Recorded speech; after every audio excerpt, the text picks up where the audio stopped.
Good morning, everyone. Good morning, Dr. Green. It's good to it's good to see everyone here today. My name is Raymond Green. I'm the Executive Director of Undergraduate Programs in the College of Business at the University of Louisville. I want to say first, on behalf of Dr. Gonzalez, Dr. Craddock, faculty, staff, students, alumni, and community members, I want to say welcome to this event. I also want to say thank you to Kevin Fields and the LCCC staff for hosting this event today and allowing us to be here in this space. As I mentioned, my name is Raymond Green, and I'm honored to be here. You may be thinking, why is a guy from the business school introducing the Grawemeyer Award winner in education? And that's because I've been in higher education now for about 10 months. Prior to this, I was the principal at Central High School, just around the corner here. And prior to that, I was a high school band teacher. And so I'm very familiar with K-12, very familiar with JCPS. I'm a proud product of JCPS. And I've always been fascinated with student assignment, with questions of integration and desegregation. And it's a real honor for me to serve in the role that I'm in at the university, but also to introduce our esteemed guests today. Many faith traditions utilize a liturgical calendar to mark high points in their faith. The Islamic faith is right now observing Ramadan.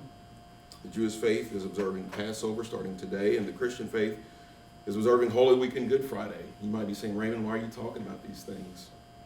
That's because, like people of faith around the globe know these days and look forward to them. In academia and in the education world, people around the globe know the Grawemeyer Award. And people look forward to the Grawemeyer Award and celebrating new work, celebrating the leading scholars in these various fields. And today we're celebrating education.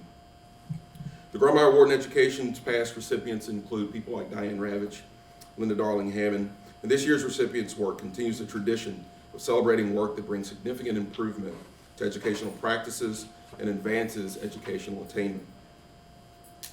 Dr. Rucker C. Johnson is the Chancellor's Professor of Public Policy in the Goldman School of Public Policy at the University of California, Berkeley, a faculty research associate at the National Bureau of Economic Research.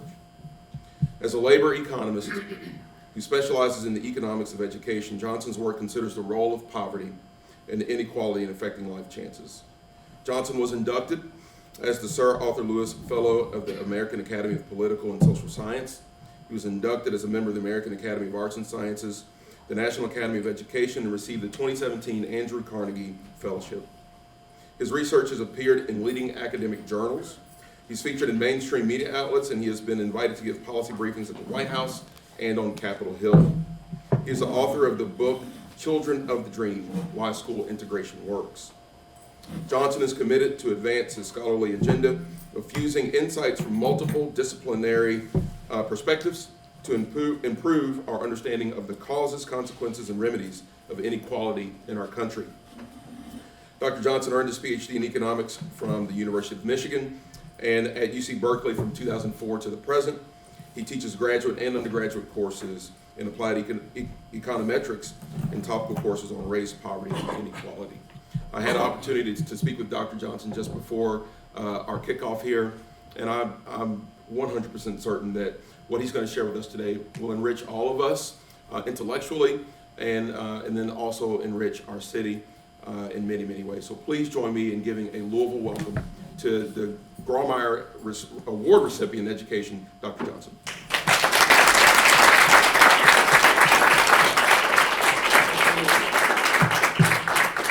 That's wonderful. Thank you so much for that very warm introduction. So, obviously, I come here first and foremost as a student to learn from your school community and a student to share in perspectives that can advance education equity. And what I want to do is start by framing some foundation from what I learned while I was studying national models of integration in Louisville, Charlotte, Mecklenburg, a number of even Berkeley right outside of my home destination, there are some models that require significant understanding and caring for the legacy of those traditions that are not outdated, but sometimes need updating, evolving, and refinement. But as we refine and improve all things, it's important not to throw the baby out with the bathwater, but also to recognize perfect can't become the enemy of the good. So as I kind of try to at least frame my thoughts, I'm not really trying to suggest that I have all the answers.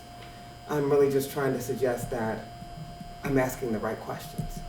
And I think that's half of the battle, to make sure that we're asking the right questions and that we're being attentive to evidence-based solutions that can prioritize all of our kids best.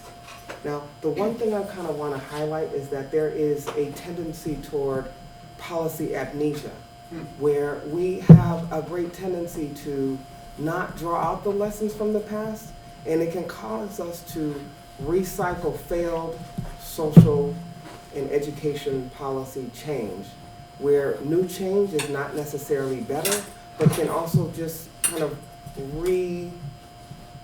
reconstruct past harms, but with a new cohort of children. I do not believe Louisville is poised to do anything like that, but I want to just say, I have been with many other school communities that have had that, even with Charlotte Mecklenburg, where they had a national model, and then the resegregation began to then cause their city to be rated the lowest in upward mobility of any major urban city in the early to mid 2000s. Now, they have since done many things to try to address that, but let me just try to not bring to you something you don't know, but if we use data as a time machine and go back to 1975, when the first busing assignment that the judge ruled in Jefferson County, you know, one of the things that was very particular about it, this is drawn from the Courier Journal, July 31st, 1975 issue.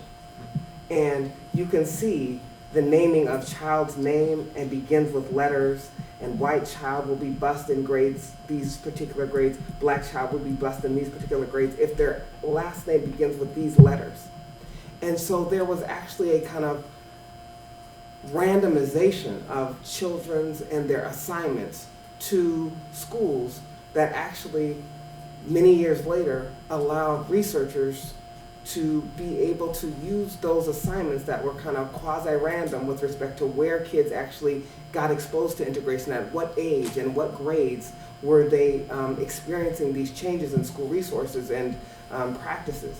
And fast forward, we were able to follow those same children into adulthood. Now, my work is nationally representative, but a colleague of my work, Cody Tuttle, was able to link the confidential individual level records from this era of children to their tax records in adulthood through the Census Bureau, and be able to examine what effects it had on their long-term earnings and other outcomes. And they found great improvements in Black children's subsequent educational and economic outcomes, with no negative effects for non-Hispanic whites.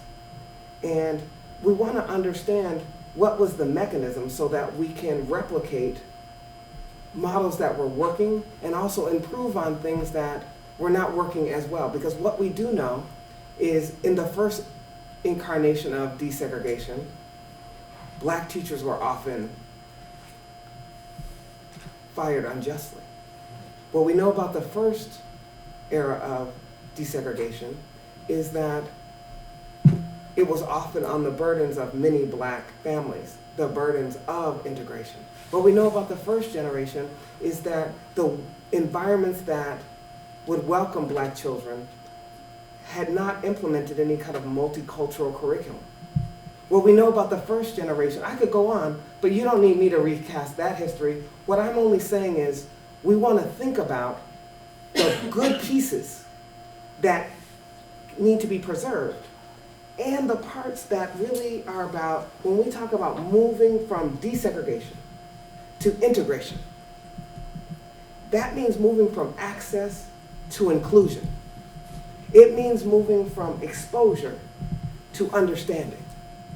And that's not something that happens overnight, but it is something that requires an understanding of what integration is, that goes far beyond student-school assignment. Because what true integration is about the racial diversity of its teachers. It's about the multicultural curriculum. It's about college preparatory track, beginning in the elementary school years. It's about having per pupil spending in class size, in guidance counselors. It's about socio-emotional learning and not just test scores. These are all things that, when we talk about whole-scale integration, these are its elements. And the school funding component is central. So in my time, I just want to highlight a few of the pieces about school resource equity and the ways in which concentrations of poverty schools can undermine educational opportunity if the school resource equity pieces are not made clear. So in my work on integration, I also do work on how school funding and its funding formula affects how resources are allocated. So when we talk about school funding reform, it means we're talking about a lot of concentrations of poverty schools have much greater need. It's not just that they have higher concentration of English language learners, special needs, it's also that it requires more investment to achieve the same level of educational opportunity.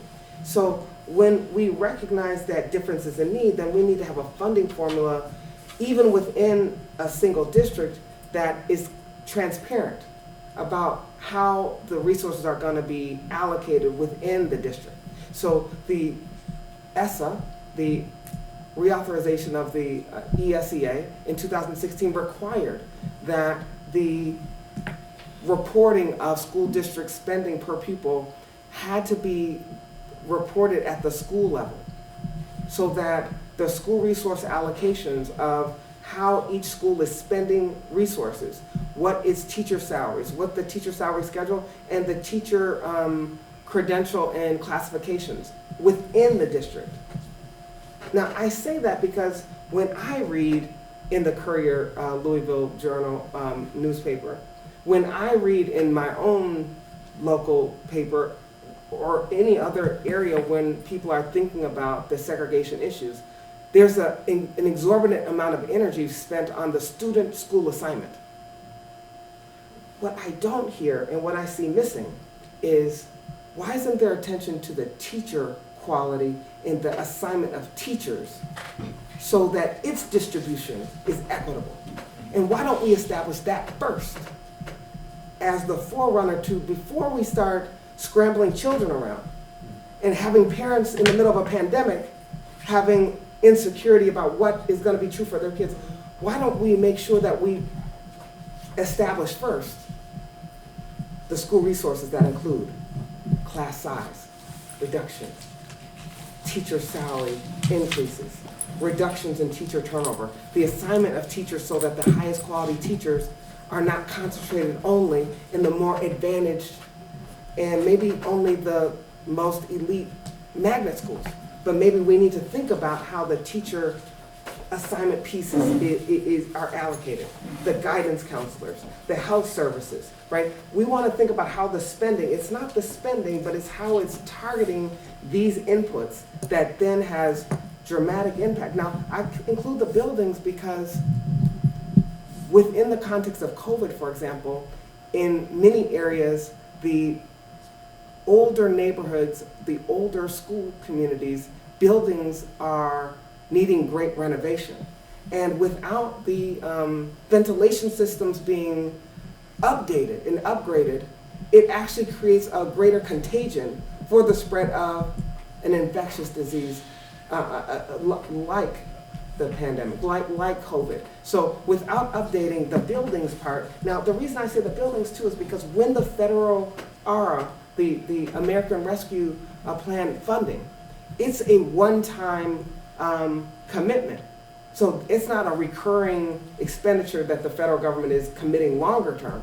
That's exactly the type of expenditure that needs to be targeted toward the building renovation in some of the concentrated lower income school communities. Now, I say all that because in my work, we've been able to establish that when this spending increase occurs, it significantly increases student achievement, and in the longer term, college preparedness, long-term success in higher education, longer-term success in earnings. We find that it translates into significant increases in the prospects of upward mobility. So I'm just going to say a few things about where I'm saying that from the California experience in the last 10 years, where the state increased their commitment $18 billion. Now, over an 8-year period, California is the biggest state system. It's the most diverse state system. It has the largest numbers of English language learners. It has the largest numbers of low-income children. So it required an attention to not targeting spending to district property wealth, but rather to students based on student level disadvantage. I'm talking about the proportion of kids that were free or reduced price lunch, English language learners, homeless, foster youth, would get additional revenue in the order of $8,000 per pupil depending on grade level, and then an additional $1,600 for each high need student, again as defined by the aforementioned categories, and $5,300 per high need student in districts that had greater than 55% high need. Now, while there are many low-income white students from families from low-income families, and there are many black students from low-income families, the distinction is that most black students who are low-income are in concentrated poverty neighborhoods, and most white students who are low-income are not.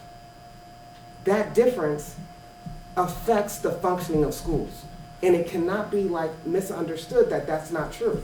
Now, what I'm only describing is the California funding formula recognized that, and so while the typical white student was in a district that was less than 50% high need, the typical black student was in a district that was 75% high need in terms of the proportion of students, and they had a funding formula that was rolled out gradually. So the blue line represents the 2012, the baseline, before there was a funding formula change. By 2018, the funding formula had increased incrementally with this staggered $18 billion commitment. Now, what I say about this is that the districts knew ahead of time that the state had committed these resources. So they could then invest bold reforms that weren't just incremental tweaks, but significant improvements in what they were going to design their instructional and investments in children. Now, I only say all that to say it had a major impact. And what those impacts were significantly narrowed achievement gaps.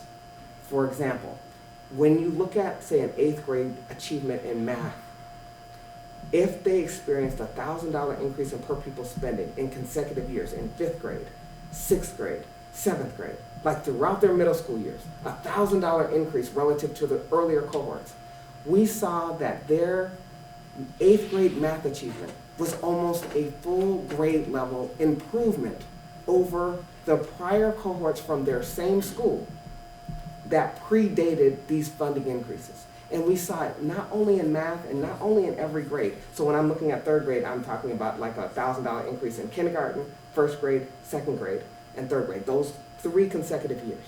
And we see about almost a 11 month gain in growth and learning that would not have happened without these funding increases. We see the same thing in reading for every grade that experienced these funding increases and for every school that experienced these funding increases. And it translated into about a 5 percentage point increase in high school graduation rates and about an 8 to 10 percentage point increase in college readiness. That is significantly predictive of college success and college graduation rates. Now, the reason I say all this is that it wasn't enough to make those investments without recognizing the foundation of learning is often established in the pre-K years. And so I want to say this last few things, and then I'll stop, which is that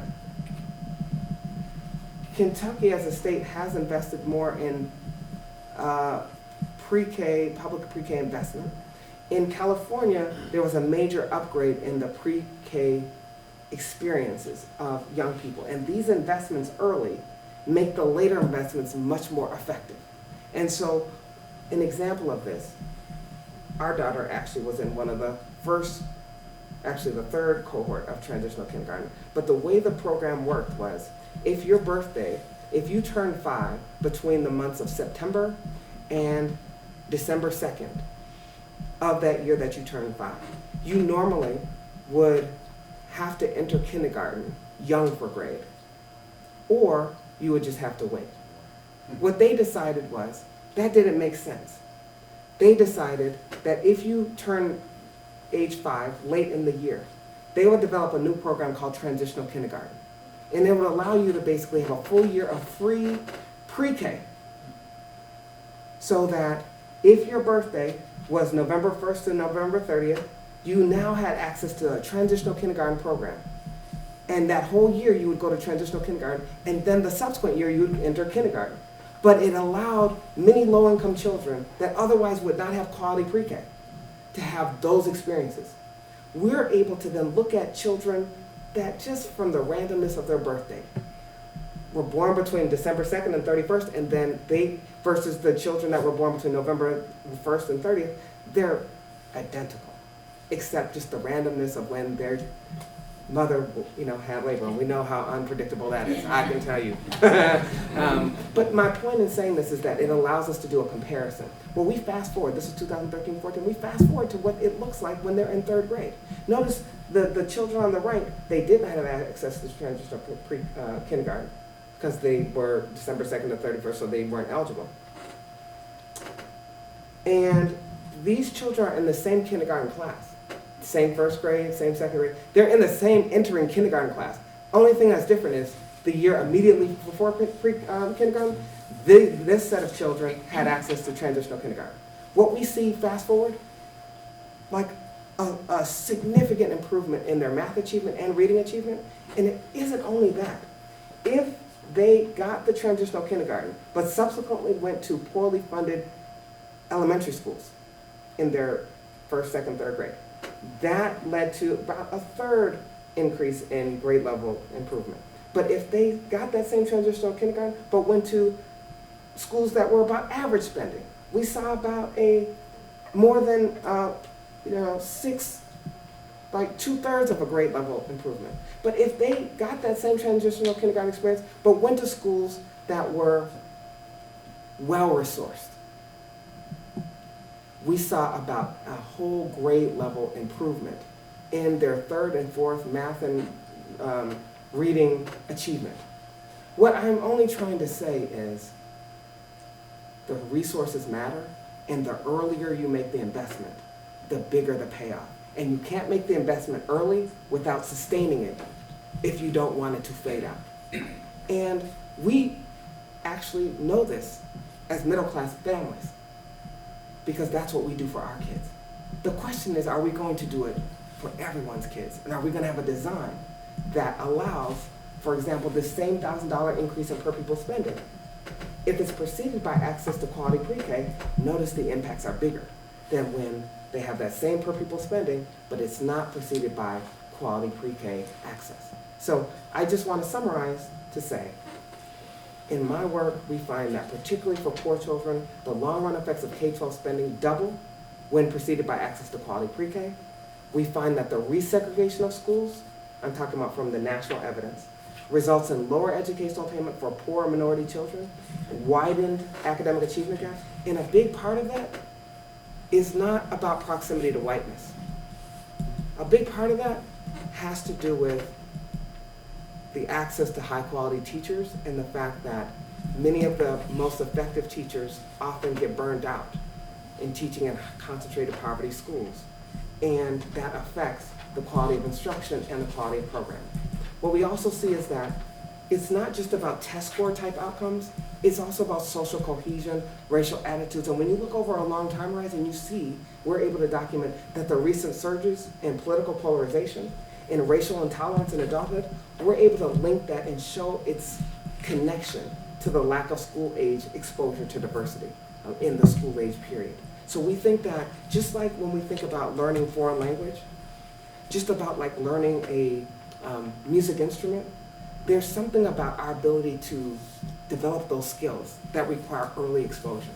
And if your ears and your language acquisition requires that early exposure, don't think it's strange that the racial understandings, the racial harmony can be significantly enhanced when young children are enabled to develop the leadership skills in the multicultural, multiracial, global environment that they will inherit.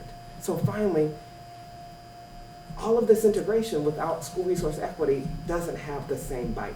What I'm trying to describe is we find positive significant effects of LCFF, of the California-based increases in per pupil spending. We find the positive impacts for every grade, every subject, every school that experienced this new infusion of state funds. But a big part of it was because it was allocated toward instructional expenditures, not administrative salaries, not, really focused on the targeting of children. And we find that the impacts increase with school age years of exposure and with the amount of spending increase, not only on the early outcomes, but on college readiness, high school graduation rates, and really a narrowing of achievement gaps, because a lot of the achievement gap is an opportunity gap. And when we think about segregation, it's not about the separation of school children by race and class, as much as it is about the hoarding of opportunity. And we have to kind of recognize that and be willing to be bold in our action. Now, this is my last slide, I do promise. What you see in what looks like a complicated slide is, on the x-axis is the black-white gap in school poverty. And every dot on this figure represents a school district, and the size of the circle represents its enrollment. On the y-axis is the white-black gap in learning rates from year to year between 3rd grade and 8th grade. This data is including the entire country over a 9-year period from 2008 to 2019, the last year before the pandemic. And what it shows is a big part of the white gap in learning rates is directly connected. The singular most strong predictor of it is the black-white gap in school poverty. And the number one that I have circled, that's Louisville. And what I want to highlight is Louisville's doing kind of good relative to a lot of other places that are of similar demographic profile, meaning they've been able to have the black-white gap in school poverty not increase in the same magnitude as some other urban cities. And a part of that is because of some good features of the student school assignment. There are some other features about proximity and about long commutes that definitely need to be addressed. But what I want to offer is be wary of radical changes in the student and school assignment that cause the black-white gap in school poverty to double. Because the experience of other districts, let me just show you, like, do you see number one? Number one is like an 8% difference between the black-white gap and like a 12% white-black gap in learning rates, meaning white children are learning at about 12% higher rate than black children. Can you see that? And for the Louisville, the black-white gap in school poverty is about 8%. All I'm suggesting is, I can show you some other districts for which that black-white gap in school poverty is double that. And when it's double, on average, it tends to proportionally increase that white-black gap in learning rates. And a part of that is the school resource parts and the teacher quality parts that tend to be associated with the concentration of poverty. So I just say that as a cautionary note, and just to make the point that I'm here primarily because obviously I'm hugely honored with the Grawemeyer Award. But even if I wasn't here for that, I would want to be here for this, which is not only that it's Good Friday and it's a holy holiday, but it's that your commitment and dedication to these issues cause you to come out of where you could be. Because while the kids aren't here, they're present in your heart. And they're present in your efforts. and all of us are like on a shared agenda. The question is, are the routes to get there require like deliberation? Okay? So the research community is trying to access what works, when does it work, and try to replicate it across many areas. If you don't marry that with what's going on the ground and partner with school communities about how do we make it work on the ground, how do we partner with education leaders to think about whether good intentions are actually yielding the actual fruit, because good intentions aren't good enough if we don't actually measure the outcome. So we have to think about, is it working? And the dialogue about replicability, sustainability has to be a dialogue between the research community, the practitioner community, the policy community, and even the state, local, and federal policymakers across education and housing and health. And when we actually like do that kind of dialogue, we're reimagining excellence and equity by design. So I want to thank you for your time, and for the remainder, I want to just listen to what you have to share, and I want to help try to moderate a hopeful, fruitful conversation forward. So thank you for your time, and thank you for having me.